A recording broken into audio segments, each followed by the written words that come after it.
Shakib Ali sir, আপনারে দিয়ে আপনার মূল্যবান বক্তব্য শুনি।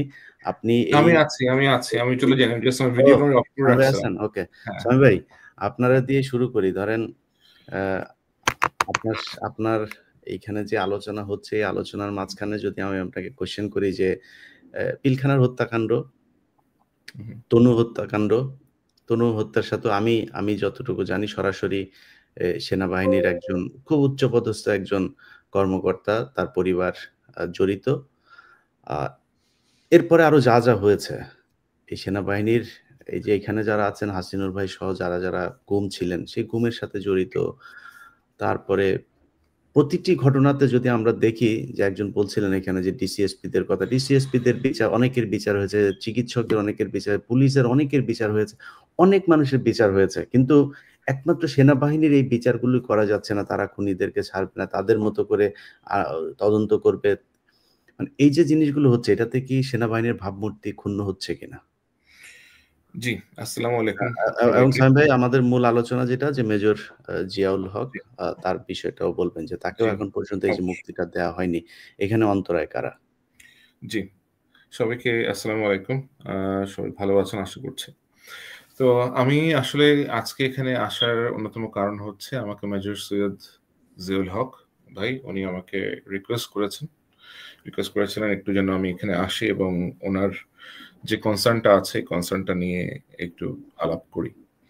ওনার সাথে আমার পরিচয় ঘটে বেশ কয়েক মাস আগে। উনি একটি বিশেষ মাধ্যমে আমাকে অ্যাপ্রোচ করেন যে উনি সাক্ষাৎকার প্রদান করতে আগ্রহী, এবং স্বাভাবিকভাবেই একজন অনুসন্ধানী সাংবাদিক হিসেবে আমি বেশ কৌতূহল বোধ করি ওনার বিষয়ে নিয়ে কাজ করতে। তো তখন থেকে আমার সাথে ওনার পরিচয় শুরু হয়। তো ওনাকে তো আসলে ওনাকে নিয়ে অনেক মিথ চালু ছিল বিগত সরকারের সময়। তাকে বিভিন্নভাবে পোর্ট্রে করা হয়েছে, যার সত্যতা সবসময় একটা একটা ধোঁয়াশা অবস্থা ছিল, কখনোই এটা পরিষ্কার ছিল না। কিন্তু সময়ের সাথে সাথে আমরা জানতে পারি যে তাকে অনেক কিছুতেই এমন ভাবে পোর্ট্রে করা হয়েছে যেন তিনি সবকিছুর নাচের গুরু ছিলেন। এই সকল বিষয় আসলে পুনরায় তদন্ত হওয়া অত্যন্ত জরুরি, এবং এটা পরিষ্কার করা খুব দরকার যে ওনার আদৌ এসবের সাথে কোনো সংশ্লিষ্টতা ছিল কি ছিল না, এবং সেটা করার জন্য ওনাকে আত্মপক্ষ সমর্থনের সুযোগ দেওয়া উচিত। উনি যেন অ্যাটলিস্ট সামনে এসে লিগালি ওনার নিজের অবস্থানটা ব্যক্ত করতে পারেন একজন স্বাধীন দেশের নাগরিক হিসেবে, এবং বাংলাদেশ সেনাবাহিনীর একজন কর্মকর্তা যাকে বেশ তার যেভাবে তাকে বরখাস্ত করা হয়েছে বিষয়গুলো বেশ কোশ্চেনেবল। এগুলো যেন অ্যাটলিস্ট পরিষ্কার করে তাকে একটা প্ল্যাটফর্ম দেওয়া হয়, যেন উনি তার নিজের অবস্থানটা তুলে ধরতে পারেন, নিজেকে আত্মপক্ষ সমর্থন করতে পারেন। আমার মনে হয় এই দায়িত্বটা দেশের সংশ্লিষ্ট যে মন্ত্রণালয়গুলো আছে, স্বরাষ্ট্র মন্ত্রণালয়, আইন মন্ত্রণালয়, তাদের এগিয়ে আসা উচিত। পাশাপাশি বাংলাদেশ সেনাবাহিনী কর্তৃপক্ষের এখানেও কিছু ভূমিকা যদি রাখা সম্ভব হয়, সেটা অবশ্যই would be very much appreciated, কারণ ওনাদের অফিসার যেহেতু, এবং he was a very bright officer, তার কোর্সের ফার্স্ট অফিসার ছিলেন তিনি, সিলেট ক্যাডেট কলেজের ব্রিলিয়েন্ট স্টুডেন্ট ছিলেন। তো ওনাকে প্ল্যাটফর্ম দেয়া অথবা ওনার মতামতটা যেন উনি জানাতে পারেন, সেই সুযোগটা আমার মনে হয় ওনাদের করে দেওয়া উচিত, এবং এটা করে দিলে হয়তো অনেক কিছুই পরিষ্কার হয়ে যাবে। সুতরাং আমি এখানে আসলে কেন এটা করা হচ্ছে না অথবা কেন এটা করা যাবে না সেটা আমার কাছে আমার ঠিক বোধগম্য হচ্ছে না। আর এখানে আসলে কোঅর্ডিনেশন প্রয়োজন, স্বরাষ্ট্র মন্ত্রণালয় থেকে, আইন মন্ত্রণালয় থেকে, প্রতিরক্ষা মন্ত্রণালয় থেকে, সকলে কোঅর্ডিনেশনের ফলে হয়তো উনি একটা প্রতিকার পেতে পারেন, যেন উনি অ্যাটলিস্ট সামনে আসতে পারেন, ওনার মতামতগুলো, ওনার বক্তব্যগুলো তুলে ধরতে পারেন। আপনার কি মনে হয় যে এটা সেনাবাহিনী এটার অন্তরায়?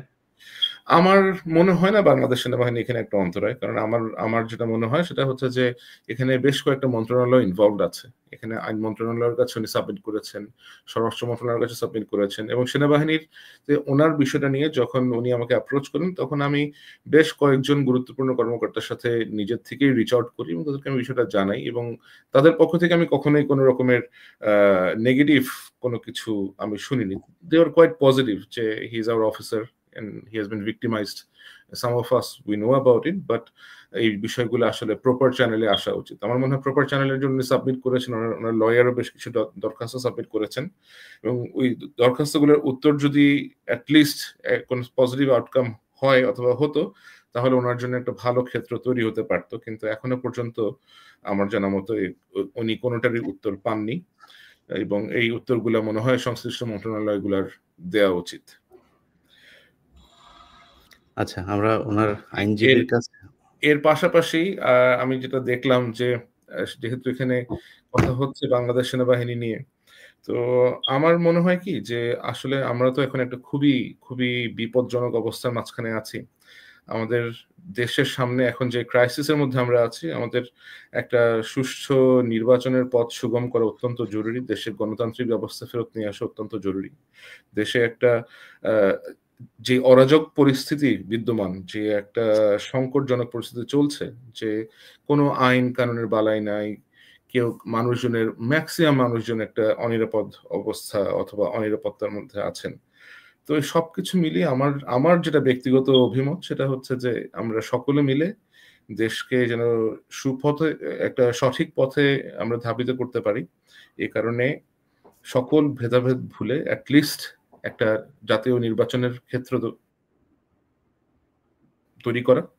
ইলেকশনের পরে যারাই সরকার গঠন করবে, আমার মনে হয় তারা এতটা সুবিবেচক এর পরিচয় নিশ্চয়ই দিবেন যে সামরিক বাহিনী, প্রতিরক্ষা মন্ত্রণালয় এবং সার্বিক যে নিরাপত্তা ইনস্টিটিউশন গুলো আছেন সেগুলোকে রিফর্ম করা অথবা তাদের কিভাবে রিঅর্গানাইজ করা যেতে পারে সে সমস্ত দিকে আমার মনে হয় তারা নজর দিবেন। আমরা আসলে যেটা দেখছি যে বিভিন্নভাবে এই প্রতিষ্ঠানগুলোকে বিভিন্ন দিক থেকেই আসলে আক্রমণের শিকার হতে হচ্ছে, বিভিন্ন গণরোষের শিকার অথবা পাবলিকলি বিভিন্ন রকমের ভিলিফিকেশনের সম্মুখীন হতে হচ্ছে বিভিন্ন কর্মকর্তাদেরকে, এবং কোন রকম সাবস্টেন্সিয়াল এভিডেন্স ছাড়াই। আসলে আমার মনে হয় এটা আমাদের একটু কনসিডার করা উচিত যে আমরা আসলে যদি এই পথেই থাকি তাহলে আমরা কিন্তু একটা খুবই খুবই ফ্রাজাইল এবং খুবই নাজুক পরিস্থিতির দিকে অগ্রসর হতে যাচ্ছি আর কি। হ্যাঁ, তো আমার মনে হয় যে যাই হচ্ছে অ্যাটলিস্ট এখন এই দেশের মধ্যে যে অবস্থায় আছে, দেশের কিন্তু এই সেনাবাহিনীও যদি এখন তাদের হাল ছেড়ে দেয় তাহলে কিন্তু আমাদের সোশ্যাল যে স্ট্রাকচারটা আছে, আমাদের যে সামাজিক একটা নিরাপত্তা ব্যবস্থা আছে, আমাদের যে সিকিউরিটি ইকোস্ফিয়ার আছে, সবকিছুই বেসিক্যালি কলাপস করবে, যেটা অলরেডি কলাপস করার সম্মুখীন হয়ে আছে এখন। সুতরাং আমার মনে হয় সকলে সুবিবেচকের পরিচয় দিবেন এবং যেটা দেশের জন্য, দেশের মানুষের জন্য উপকারের সেটাই যেন হয়, সেটাই যেন আমরা বিবেচনায় রাখি। আসলে এখানে আমার ব্যক্তিগত মতামত, আমাদের কারো ব্যক্তিগত মতামত অথবা কোনো প্রাতিষ্ঠানিক মতামত আমার মনে হয় গুরুত্ব পেতে পারে না। সবার আগে দেশের স্বার্থ, জনগণের স্বার্থ, যেটাতে দেশের মঙ্গল নিহিত, আমার মনে হয় আমাদের সকলের সে পথেই হাঁটা উচিত বলে আমার কাছে মনে হয়। আপনাকে ধন্যবাদ। Thank you. আমরা জিয়াউল হকের আলোচনাতেই যেহেতু আছে, যেই কারণে সেনাবাহিনীর বিষয় নিয়ে বিতর্কে গেলে অনেক বিতর্ক চলে আসবে, সেই প্রশ্নে না গেলাম। আমরা ওনার আইনজীবীর কাছে জেনে আসি যে ইলিয়াস ভাই একটু ইন্টারাপ্ট করি, মানে আমি অ্যাকচুয়ালি আমার মানে হাফ অ্যান আওয়ার পরে একটু কাজে যেতে হবে, যদি আপনি একটু সম্মতি জানিয়ে আপনার বক্তব্যটা রেখে যান। জি বলেন। আসসালামু আলাইকুম। প্রথমে ধন্যবাদ জানাই। আমি অ্যাকচুয়ালি জিয়া আমার ক্যাডেট কলেজের ছোট ভাই, এখানে খিজির হায়াত খানও আছেন। আমি যখন প্রথমে অ্যাকচুয়ালি আমার যে সমস্ত সোর্স আছে আমি জেনেছিলাম যে অ্যাকচুয়ালি জিয়া জীবিত আছে কিনা, এটা আই ওয়াজ নট কনফার্ম। যখন আমি জিনিসটা জানলাম তখন আমি চেয়েছিলাম কনফার্ম হওয়ার জন্য। তো খিজির হায়াত তার ছিল close friend, so we had a joint meeting, then we confirm that Zia জীবিত আছে। এরপর আমাকে আমি অ্যাকচুয়ালি জিয়ার সাথে কনসার্ন হওয়ার পরে আমি জেনারেল ওয়াকারের কাছে আমার একটা ব্যাকডোর চ্যানেলে আমি পৌঁছার চেষ্টা করলাম যেন জিয়ার ব্যাপারে সেনাবাহিনীর মতামত কি জানার জন্য। প্রথমে যিনি জেনারেল ওয়াকারের কাছে পজিশনটা নিলেন, আমাকে জাস্ট ব্যাক করলেন যে উনার কোনো মতামত নাই, উনি কথাটা শোনার পরে গম্ভীরভাবে আর কোনো উত্তরই দেন নাই। আচ্ছা, এই গেল। এর পরবর্তীতে আবার আমি বললাম, আবার একটু ইয়া করলাম যে কি হয়েছে অ্যাকচুয়ালি। বলতেছে যে এই জঙ্গি রিলেটেড ব্যাপারে যত কেস আছে, এই জঙ্গি রিলেটেড কেস তারা প্রপার ইয়া ছাড়া যাবে না, মানে প্রপার আদালতের মাধ্যমে, যে জন্য যে জিনিসটা ওই যে আসিফ নজরুল যিনি বলেছেন, হাসিন স্যার যেটা বলেছেন এটার মতো। বাট আমি বললাম যে ঠিক আছে, যদি জঙ্গি এটা নিয়ে এতই হয় তাহলে আমরা তো দেখলাম যে মেজর হেলাল সেও আমার ক্যারেক্ট কলেজের ছোট ভাই, তারপর সুবাইল, এদের কেসটা তো সলভ হচ্ছে। তো ওইটা যদি আমরা ধরে নিই যে কেসটা সাজানো হয়েছিল যে তারা একটা বম সেট করছিল, এটা সন্ত্রাসী কার্যকলাপ, এইটাও তো জঙ্গি, তাহলে এইটা তোমরা সলভ করতেছো, এইটা করতেছো না, এটার কোনো অ্যান্সার নাই। তারপরে আমি যখন এটা নিয়ে ডিসকাস করলাম আরো, যে আমাদের মধ্যে অ্যাকচুয়ালি যে অনেকেই আমরা সবাই রিটায়ার করে ফেলেছি, কিন্তু একমাত্র জিয়ার সুযোগ আছে সেনাবাহিনীতে রিজিস্ট্রেট করার অ্যাকর্ডিং টু কনস্টিটিউশন। সে এখন আসতে হচ্ছে ডেজার্টার হিসাবে, সে ইচ্ছা করলেই সেনাবাহিনীর কাছে সারেন্ডার করতে পারে, কিন্তু এই সারেন্ডার করার পরেও যে কনসিকুয়েন্স হবে এটার একটা উদাহরণ আমরা সবাই জানি যে ব্রিগেডিয়ার বাড়ি স্যার ডেজার্ট অবস্থায় ছিলেন, উনি যখন ক্যান্টনমেন্টে গিয়েছেন মাস 5 বা 6 আগে উনি সারেন্ডার করেছেন, এবং উনাকে হি ওয়াজ টেকেন ইনটু কাস্টাডি, এবং হি ওয়াজ ইন মানে অফিসারদের ক্ষেত্রে যেরকম অফিসার্স মেসেজ করা হয়, কাস্টাডি করা হয়েছে, উনাকে কোর্ট মার্শাল করেছে এবং কোর্ট মার্শাল ওনাকে চাকরিচ্যুত করেছে। এটা হচ্ছে একটা স্ট্যান্ডার্ড। আরেকটা স্ট্যান্ডার্ড হচ্ছে আরেকজন অফিসার 111 এর পরই, আমি তার নাম বলতেছি না, সেও দেশ থেকে চলে গেছে, সে গেছে, যাওয়ার পরে তাকে সমস্ত সুযোগ সুবিধা দিয়ে র্যাঙ্ক দিয়ে রিটায়ারমেন্ট। তো এই যে ডাবল স্ট্যান্ডার্ডটা, এই স্ট্যান্ডার্ডটা হচ্ছে এই কারণেই যে যারা পাবলিকলি কথা বলে তাদের জন্য এক ধরনের নাই জেনারেল ওয়াকারের, আর যারা কথা বলে না তাদের জন্য তার নামটাকে একটু বলা যাবে? তার নামটা জানতে পারলে একটু ভালো আমি হয় সবার জন্য। পরবর্তীতে ইনবক্সে জানাবো, কারণ আমি এখানে পাবলিকলি, যেহেতু সে মানে actually he is a high profile military অফিসারের কোর্সমেট, তার সাথে কথা বলার পরে আগে সে অনলাইনেও কথা বলতো, ওটা কথা বলা বন্ধ করে দিয়েছে। আমি এটা পরবর্তীতে বলবো, আমি এখানে পাবলিকলি তার নামটা ইনি কি বলতে কর্নেল শহীদ সাহেব নাকি? হ্যাঁ, না না শহীদ সাহেব, এবং অথবা লেফটেন্যান্ট ইমরান, এরকম এরকম তো কেউ না? না, আমি এটা বলতে যাচ্ছি না, সরি, আমি এখানে নামটা এখানে বলতে যাচ্ছি না, বাট দুইজনের ক্ষেত্রে দুই স্ট্যান্ডার্ড হয়েছে। আচ্ছা, জি। এখানে পরবর্তীতে আমি যখন দিলাম, তারা একটাই বলতেছে যে সে যেহেতু জঙ্গি, এই জঙ্গিদের সময় এটা নিয়ে জেনারেল ওয়াকার কোনো ডিসিশন নেবেন না। হোয়ারে সেম জিনিসটা যেটা হাসিন স্যার বললো, যে আসিফ নজরুলের কাছে যাওয়ার পরে বলছে এই জঙ্গি রিলেটেড ওয়েস্টের ধ্যান ধারণা, ভিন্ন ধারণা আছে। বাট আমার কথা হচ্ছে আমার দেশের নাগরিক, আমার দেশের মিলিটারি অফিসার, ওয়েস্ট কি বললো, জঙ্গিরা না ধরলে এটা আমরা কেন কেয়ার করব? আমার কথা হচ্ছে এই সিচুয়েশনটা আমি যেটা বুঝেছি সেটা হচ্ছে যে মেজর জিয়া যদি এখন দেশে এসে সারেন্ডার করে, it will be big embarrassment for military এবং জেনারেল ওয়াকার। জেনারেল ওয়াকারের কয়েকজন টপ ডিপুটি এই এই জিয়া অপারেশনের সাথে জড়িত। জিয়া গিয়ে ওদের নামটা বলবে, নামটা বললে সাথে সাথে এটা একটা যেহেতু একটা হট আইটেম, এটা নিয়ে মিডিয়াতে আসবে এবং হি উইল বি এম্বারাস, এবং ওই অফিসার গুলোকে তাকে কাস্টাডিতে আনতে হবে। সো এই কারণে আমি যখন ইনফরমেশন চাচ্ছি বা আর কেউ চাচ্ছে, তাদেরকে ভয়ভীতি প্রদর্শন করা হচ্ছে, এমন একটা ভাব যে ও আসলেই কিছু একটা হবে। সো জিয়াকে অ্যাকচুয়ালি নিরুৎসাহিত করা হচ্ছে আসার জন্য, এটা আমি মনে করি। তবে আমি এটাও মনে করি যে এখন জিয়ার যাওয়া উচিত না, কারণ ব্রিগেডিয়ার বারিসারের যে কেসটা, এটা দেখে আমি ক্লিয়ারলি বুঝতে পারতেছি যে ওকে আসলে ওকে সেম কাস্টাডিতে রাখা হবে, এবং এটার একটা দীর্ঘসূত্রিতা এমন একটা সিচুয়েশন করবে যে ওরে দোষী বানায় শেষ পর্যন্ত না জেলে দিয়ে যায়, আমার যেটা সন্দেহ আর কি। সো আমার যে স্ট্যান্ড পয়েন্ট সেটা হচ্ছে মেজর জিয়া হচ্ছে, আমরা যারা হাসিনা বিরোধী আন্দোলনে করেছিলাম, দেশের জনগণ করেছিল, he is the first man, বাংলাদেশের প্রথম নাগরিক যে সশস্ত্র একটা সংগ্রামের স্বপ্ন দেখেছিল, স্বপ্নটা ফেল হইতে পারে, but he is the man যে এই গভর্নমেন্টের এগেনস্টে প্রথম দাঁড়িয়েছিল। সো এই মুহূর্তে আমরা তার পাশে, পুরা দেশেরই তার পাশে দাঁড়ানো উচিত। আমরা জানি যে রাওয়া মিলিটারি একটা ইম্পর্টেন্ট প্ল্যাটফর্ম। আমরা দেখেছি যখন মেজর সিনা কেসে রাওয়াতে আমরা ভোকাল ছিলাম, তখন সরকার অ্যাকচুয়ালি এটার এগেনস্টে স্ট্রং পদক্ষেপ নিতে বাধ্য হয়েছে। রিসেন্টলি আমরা দেখলাম যে মেজর জাহিদ নিয়ে এখন যে রাওয়ার প্রেসিডেন্ট আছে হক স্যার, জাহিদের ব্যাপারে স্ট্রং একটা স্ট্যান্ড নেওয়ার চেষ্টা করতেছে। দিস ইজ গুড, বাট আমি এইটাও জানি যে কেন নিতে হচ্ছে, কারণ এই জাহিদকে মারার পিছনে সব পুলিশ, মিলিটারি নাই, কিন্তু জিয়ার পক্ষে হচ্ছে, জিয়ার এগেস্টে যারা আছে, যারা অ্যারেস্ট করেছে, এটা সমস্ত হচ্ছে মিলিটারি। সো এইখানে আমরা মনে হয় যে আমরা লিগাল পয়েন্ট অফ ভিউ এর পাশাপাশি, লিগাল পয়েন্ট যেটা সার্ভার স্যার পরবর্তীতে এক্সপ্লেন করবেন, আমাদের উচিত রাওয়াতে একটা স্ট্রং স্ট্যান্ড নেওয়া এবং রাওয়া হক স্যারকে বাধ্য করা এই ব্যাপারে মেজর জিয়ার কেসটা জেনারেল সেনা প্রধান যেন আনার পরে এই জিনিসটা একটা সমাধান করেন। এবং জিয়ার যে কেস যে জিনিসটা আছে, এটা আমরা সবাই জানি, উনার মতামতটা নেওয়ার জন্য আমি মনে করি যে হক স্যার এটার জন্য একটা পারফেক্ট হবেন, বাট আমি জানি না উনি কতটুকু করবেন। বাট এটাই শেষে আমি আমি এখানে যদি আমি একটু কয়েকটা কথা একটু এখানে বলতে চাই, যেহেতু আপনি চলে যাবেন, সো আমার এখানে কয়েকটা পয়েন্ট একটু আছে। এক নাম্বার আমি যেটা তুলতে চাই আর কি, যে মেজর জিয়া উনি যখন এই ঘটনার সাথে যুক্ত হন, তার আগে উনি বেশ কিছু ইমেল সেন্ড করেছিলেন, যে ইমেলগুলোতে উনি বিপ্লবের জন্য অথবা সামরিক অভ্যুত্থানের জন্য ডাক দিয়েছিলেন বিভিন্ন অফিসারদেরকে, বিভিন্ন খান থেকে উনি একত্রিত হওয়ার জন্য বলেছিলেন।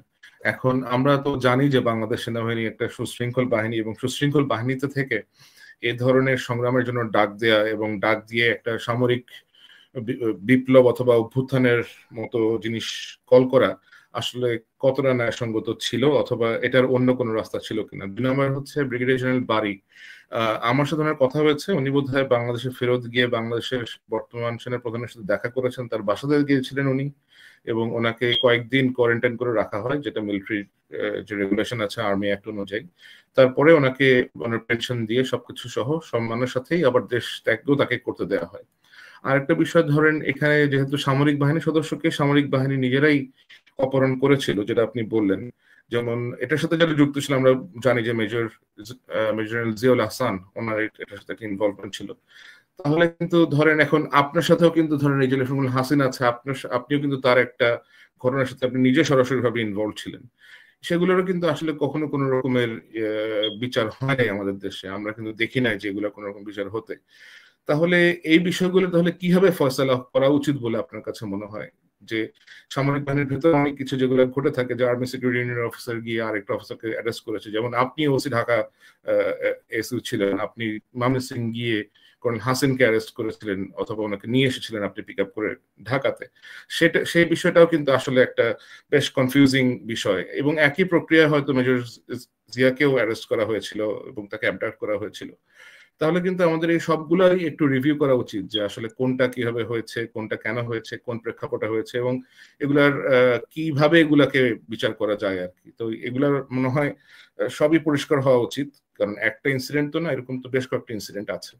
এটাই, থ্যাংক ইউ। ওকে, আমি পরিষ্কার করতেছি। সেটা হচ্ছে প্রথম কথা হচ্ছে যে যে জিনিসটা, ও যে ইমেল গুলো করেছে, তখন যে সময়টা ছিল, তখন সরকারটা ছিল অবৈধ সরকার। সো ওই অবৈধ সরকার এগেনস্টে জিয়া যে সমস্ত ইমেল এবং বিপ্লবের ডাক দিয়েছে, এই জন্যই বলেছে বিপ্লবটা ব্যর্থ হইতে পারে, but it was the right was. কারণ ওই সময় সরকারটা ছিল অবৈধ সরকার। অবৈধ সরকারের এগেনস্টে আমরা কেউ দাঁড়াইতে সাহস পাই নাই, বাট সে ওখানে দাঁড়িয়ে থাকতে 2008 ইলেকশন কিন্তু আসলে ইট ওয়াজ একসেপ্টেড ওয়াইডলি, এবং এটা নিয়ে কেউ তখন তেমন কোন রকম প্রশ্ন তুলে নাই। It was a legitimate government in 2008, legitimate Awami League government যে 2008 সালে ইলেকশনটা জিতে আসে, এটা একটা ইন্টারন্যাশনালি বলেন, বিএনপির তরফ থেকে বলেন, সকলেই কিন্তু এটাকে একসেপ্ট করে নেয়। সুতরাং এটাকে ইলেজিটিমেট বলার কিন্তু আসলে কোনো সুযোগ নাই আর কি। সুযোগ নাই, বাট কথা হচ্ছে এইটার মধ্যে 111-এর সরকার, জেনারেল মঈনুল আহমেদ, এবং তারা আগের থেকে প্ল্যান করেছিল যে আওয়ামী লীগ গভর্নমেন্টকে তারা নিয়ে আসবে। এটা সবাই অ্যাকসেপ্ট করে নেওয়া হয়েছে, তার মানে এটা রাইট। আমি এটা মনে করি না, এবং জিয়াও হয়তো এটা মনে করে নাই। এবং এবং ওই পয়েন্ট অফ ভিউতে তারপরে যখন 25শে ফেব্রুয়ারিতে যে ঘটনাটা ঘটলো, এটার সাথে ভারতীয় ইনভলভমেন্ট এখন আমরা সরাসরি দেখতে পাচ্ছি। জিয়া যখন দেখেছে যে বাংলাদেশ সেনাবাহিনীর এরকম 57টা অফিসার সরকার এটার সাথে জড়িত, so ultimately we are suppose two revolt against them. আমরা পারিনি, জিয়া পেরেছে। সো এটার মধ্যে আমার কোনো ইয়া নাই, কারণ বর্তমান সরকার সে হাসিনা সরকার না। সো এই সরকারের সময় জিয়ার কেসটা আমি কেন ওইভাবে দেখবো যে সে সরকার পতন করতে চাই? ইয়েস, সে সরকার পতন করতে চেয়েছিল, এবং that was the right decision. এইবার আসি হচ্ছে আমার আমার আর ইয়া স্যারের কেসটা, হাসিন স্যারের কেসটা। হাসিন স্যারের কেসটা অ্যাকচুয়ালি আমি কনক সারোয়ার শোতে আমি এবং হাসিন স্যার দুজনের থেকে ক্লিয়ার করেছি। এখানে এই জিনিসটাকে দাঁড়িয়ে ট্যাগ দেওয়ার আমি কোনো কারণ দেখি না, কারণ এটা একটা সলভ ইস্যু। এবং আমি মনে করি যে হাসিন স্যার যদি মনে করেন যে এটা অন্যায় হয়েছে, স্যার যদি এটা নিয়ে মামলা করেন, আমি এসে মামলায় সাক্ষী দিব। এবং ভাই কর্নেল মুস্তাফিজ, আপনাকে ধন্যবাদ ভাই। আপনার যেহেতু তারা আছে, আমার মনে হয় আমরা আজকে এই ডিবেট না করি,